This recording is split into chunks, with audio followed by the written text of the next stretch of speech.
Okay, kids, what we are going to do today is we are going to work with the correction of this quiz.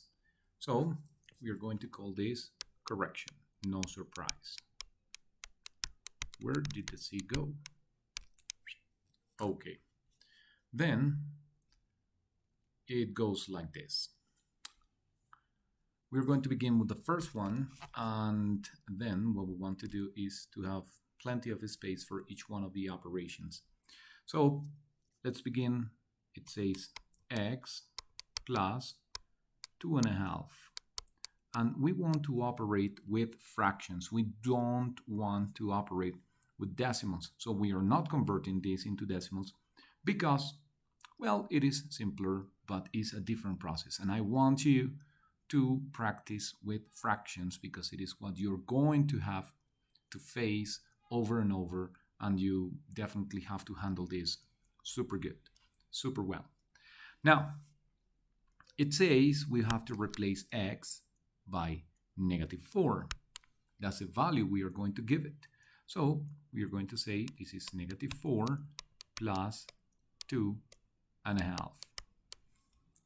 So how does it work? Well, we are going to convert both into fractions. So -4 over 1 is a fraction.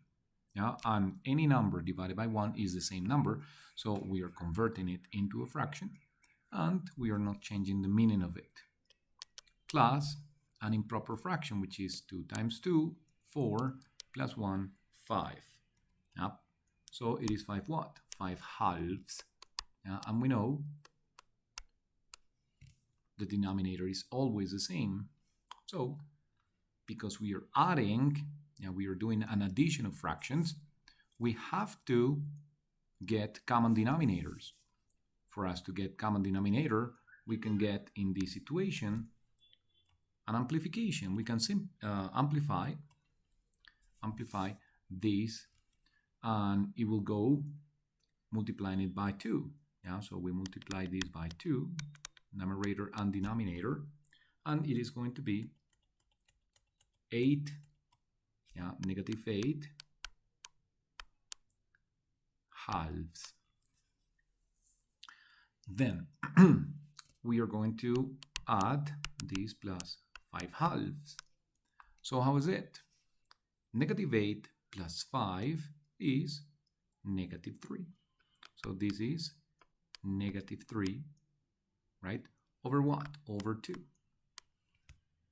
Now, because it's the common denominator. Why -3? Well, because I have -8 plus 5. Yeah. The negative number is greater than the positive, so the answer is going to be negative. And we are talking about integers. And so our answer is going to be negative. Negative what? Well, 8 minus 5 is 3. The difference between 8 and 5 is 3.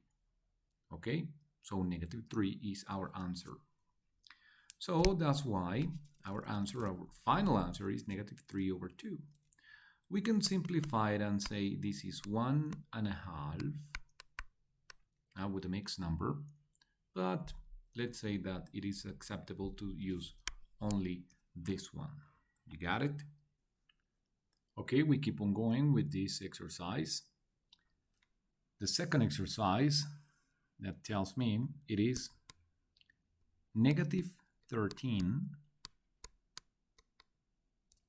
-13.5 minus x and everything multiplied by x. Now, first step, we want to convert this into an improper fraction. So we do 13 times 2, 26, plus 1, 27. So this is -27 halves minus the value of x. What is the value of x? Let's remember the value of x is -4. Yeah, it is -4. That's the value we are given to it. So we are going to say minus 4. Yep, everything is in a parenthesis, which is being multiplied by x, right? This is what? Multiplication, right? So multiply by the value of x, which is -4. Then 27/2 minus the -4. Now, negative means the opposite. The opposite of negative is positive, right? So we say negative times negative is positive. We are talking about an addition. -27 halves plus 4/1. 4/1 because, well, number one, this is a plus, right? Negative and negative. And 4, I place it over 1 because I wanted to make to be a fraction, to become a fraction. Why do I want it to become a fraction? Well, because I am adding fractions. So I want to add both of them in fractions. Now, this, because it's an addition, I want to have common denominators. So that's what I'm doing. I am going to amplify this, yeah, for this to become 2, a common denominator. So -27/2 plus 8/2. Yeah, 1 times 2 becomes 2. 4 times 2 becomes 8. Now I amplified the fraction, and now I have common denominators. This with -4 there. Now we just keep on going, and we say -27 plus 8. Yeah, that's what it means. -27 plus 8 and everything over 2, right? That's my common denominator. So we have integers and addition of integers here. So we say the negative number is greater than the positive. So my answer is going to be negative. Now, what is the difference between 27, which is negative, and 8? Well, the difference between 27 and 8 is 19. So it is -19. Why negative? Because this number is greater. Okay, I have to pay $27. I only have 8. Well, I give you the $8, but I still owe you 19 bucks. Then this is -19 over 2, right? And this is still in parentheses. And there is a very important step. These parentheses multiplies, let's repeat it here, multiplies the x. And what is the value of x? It's -4. So we are multiplying this by -4, which I am going to place over 1 because I know it is a fraction. I am going to leave the parentheses out. So now I am multiplying. And what am I multiplying? I am multiplying numerator by numerator, denominator by denominator, and I am going to have 19 times 4. How much is 19 times 4? Well, it is 76. 76 over 2 times 1, which is 2. Now this is negative, right? Oh, right. Is it negative? This is negative, and this is also negative. Both of them are negative. Negative times negative is positive. Definitely, we do not write that positive. We only say 76. So 76 over 2 is what? 38. The half of 76 is 38. And this is our answer. You got it? Then we keep on doing. And we are going to see this, which is to write the name of the parts of this algebraic expression. And many of you had forgotten Jesus Christ. So it says this is a constant. A number by itself, no variable with it, is a constant. Its value doesn't change. It's a 3, like this one. Now, this is not a constant because it it goes there with the variable. It is changing the value of the variable. So it is a coefficient, right? And yeah, we already named it, and it's perhaps the most known one, variable. And these two, yeah, separated by a negative sign, but it could be also by an addition sign. They are the what? The terms. The terms in an algebraic expression. Okay? Easy peasy. Now we are going to go with this exercise, which is for us to simplify the expression. And we are going to begin by rewriting. Oh my God, I have to change this. It's too light. Let's select, let's say whatever, red. Now, 2 plus b plus 4b squared minus 3. And this minus is not only minus 7, but this minus is affecting every term in the parentheses. So what we are doing is we say minus 7 and minus, what is minus or negative, let's call it. Negative and positive is minus, right? So minus 5b. And once again, negative and positive make it negative. So negative b squared. And I already eliminate the parentheses. So what am I doing? I don't have to multiply this because this is 3 minus whatever is in the parentheses. So I cannot multiply. I have to take this minus and affect every member in the parentheses. I cannot solve the parentheses like I am just adding or multiplying. I cannot say this is 12. I cannot say I am going to combine these terms and somehow say it is 5b cubed or something like that, because it is not correct. Solving the parentheses means get rid of it, eliminate it. And once you eliminate the parentheses, then you can combine like terms. There is an extra step, which is just to organize what you find from left to right. So the first thing you find is a constant. So let's organize all the constants. So I look for a constant and I here have -3. Another one which is -7. And then I don't have any other because this is some other terms with variables. Now I continue and then I find b. So it says plus b. And then I want to find a like term with b. b to the power of 2 is not like because this is a different variable. It has a different value. It cannot be combined. So I keep on doing and then I find minus 5b.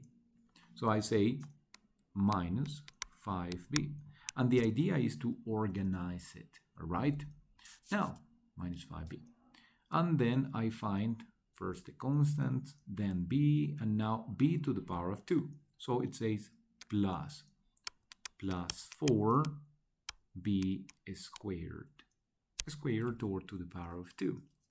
And then I look for a term which has b to the power of 2.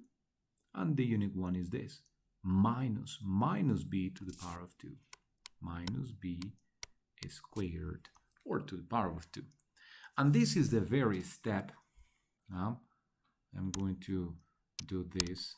Now, this is the step which is absolutely optional. I do not need to include it. So if you prefer to avoid it, well, it's absolutely correct to avoid it. Now we are going to do the combination, the simplification of it. And then we say 2, which is positive, minus 3 is negative 1. Yeah? And then minus 7. Negative 1 minus 7 means negative 8. I have to pay Diane $1 and I have to pay Peter $7. Well, what do I have to pay at last? $8, right? Then it means that this is negative 8. Now, plus what? Plus, let's combine B, which is positive, minus 5B. So we have to understand that this B is not alone. I mean, it has a coefficient of 1. So it is called 1B. And it is positive. Yeah? And I am combining it with a negative 5. So you say 1 minus 5. How much is 1 minus 5? I have $1 and I have to pay 5. Well, I am going to owe $4. Yep. It means this is going to be plus. No, it is going to be minus. Minus what? Minus 4b. Yeah, I combine the b's. And at the end, I say I'm combining this and this. How much is positive 4b squared minus b squared? Once again, we see a variable by itself, and it means I am multiplying it by 1b squared. How much is positive 4 minus, because this is a minus, minus 1. 4 minus 1 is 3. And it is a positive 3, so I say plus, right? The combination of signs, once I combine them, not I multiply them, no. Once I combine them, because I do an addition or I do the subtraction, that is going to give me the result. That is going to tell me whether it is an addition or a subtraction. So this case is positive 3, so plus 3b squared. Having different order like 3b squared minus 4b minus 8 is absolutely correct. You don't have to reorganize it. You don't have to express it in any other specific form. Leave it like that. This is the answer. We can go from the second line to the third line, skipping the organization of all this. We can skip all this and go directly here. How? Well, I say 2 minus 3 is minus 1. Minus 7 is minus 8. Yeah. So now with the b. b minus 5b is going to be minus 4b. Now, and let's say the last one, 4b squared minus b squared is going to be 3 positive 3b squared. It means plus, right? It means plus. And so I don't have to go on the second step, reorganizing everything. It is a very convenient exercise to organize it, but it is up to you, okay? You don't have to. And this is the very last answer. This is the correct answer. Now let's go with this. This exercise B, reminds us multiplying fractions. Yeah, Alejandro, we are adding them. Okay, yeah, but we are multiplying everything inside the parentheses by 6. So let's do it. First of all, we say 6 times x over 3. Yeah, 6 times this term, right? And 6 times the second term, 6 times 9/2. Yep. So what are we going to do? It is a multiplication of fractions. So we want this number, which is a whole number, to become a fraction. So easy peasy, we say 6 over 1 times x over 3. And so 6 over 1 times 9 over 2. This is multiplication of fractions. So I multiply numerator with numerator, denominator with denominator. So this is 6x over 3, because 1 times 3 is 3. Now, many students had the mistake to multiply 6 times 3 and say it is over 18. Absolutely wrong. Yeah. And so the second term will be 6 times 9, which is what? 54. Yeah. Over what? Over 1 times 2, which is 2. Yep. And then what? We have to do the addition, because that's what happens. Yeah. So I multiply these. Yeah. It says 6x over 3 plus this plus 54 over 2. Yep. Now it is an addition, and this is an addition of fractions. We have to get a common denominator. Yeah. But before getting the common denominator and getting complicated, simplify. For the sake of the Lord, simplify before operating. Now, you are going to simplify, so you say 6 divided by 3 is 2. And what happened with the x? Well, you didn't do anything with it, so you leave it there. This is 2x. Now, that's it, 2x. Plus what? 54 divided by 2 is what? 27. Yeah, so this is the answer, 2x plus 27. Look, and you didn't have to do any long operation with the addition of fractions. Yeah, because you first simplify. Keep it simple. Keep it simple. Keep it simple.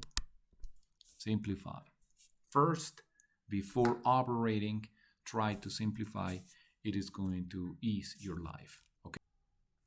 All right, let's keep on doing this. And now we have these word problem situations. Now, let's analyze. Valentina walked this amount of retrievers and this amount of bulldogs on Monday. Now, I want you to keep in mind that there is a certain amount of dogs, right? Now, she walked the same number of retrievers and bulldogs each day from Tuesday through Friday. It means the same amount of dogs 4 days more. At the end, and it is in the question, yeah, what is the total amount of dogs in the 5 days? Yeah? And it says that the amount is the same every single day. So what do you have to do? Say that the amount of retrievers was the same in the 5 days. It means you multiply them by 5. And you add the amount of bulldogs in the 5 days. So this is the complete algebraic expression you have to write.